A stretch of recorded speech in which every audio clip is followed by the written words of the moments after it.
Guys एक प्रेमानंद जी महाराज है वो पतना वृंदावन वाला। तो मैंने कह रहा हूँ या कि किडनी में भगवान बस रहे हैं और इंगे को राधा रानी रानी बस रही है।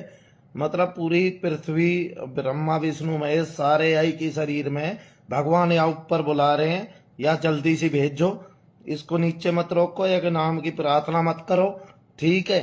और यू जब आवे ना फूल मत बरसाओ साले के आगे, या बहन चलो जा जा ऊपर को बुढ़े। অবিলম্বে এই ভিডিওটি আপনারা এতটাই ভাইরাল করবেন যেন এই কালপ্রিট ধরা পড়ে।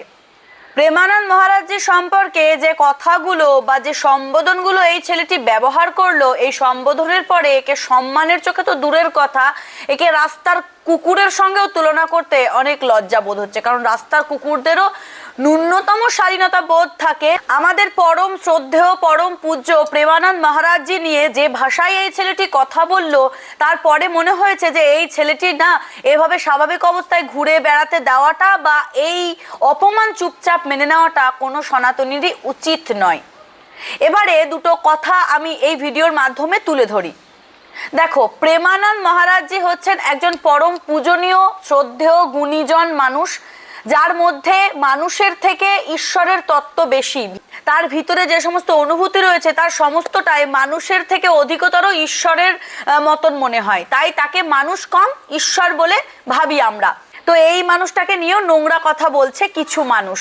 আমাদের শুধু এটুকু বুঝতে হবে যে প্রেমানন্দ মহারাজজিকে নিয়ে যারা ট্রোল করে তারা আদতেই কেমন মানুষ।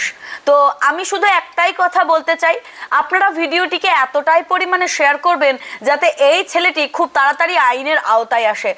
দেখুন, এই ছেলেটির মুখ যে কতটা পাপী সেটা বোঝা যাচ্ছে তার মুখ দিয়ে রাধারানী উচ্চারণের মাধ্যমে। সে ভালো করে রাধারানীও উচ্চারণ করতে পারছে না।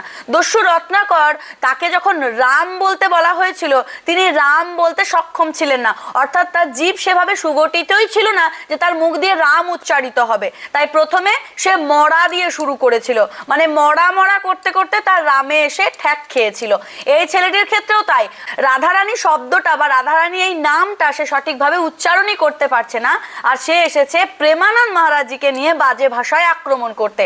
যখন দেখবেন সমাজে খুব ভালো সজ্জন মানুষকে নিয়েও সমালোচনা হচ্ছে বা একজন গুণীজনকে নিয়ে এত বাজে ভাষায় ইঙ্গিত করা হচ্ছে, তখন বুঝে নেবেন রামায়ণ কিংবা মহাভারতে যে সমস্ত অসুর বৃত্তীয় মানুষদের কথা তুলে ধরা হয়েছে, অর্থাৎ যারা আসুরিক প্রবৃত্তিতে আসক্ত, এই মানুষগুলো হচ্ছে সেই সবেরই উদাহরণ।